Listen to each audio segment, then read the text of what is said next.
Бывают ситуации, когда костер просто-напросто отказывается разгораться.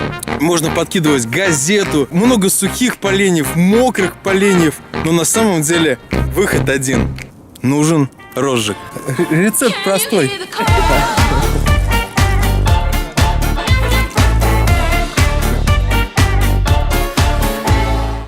Розжиг?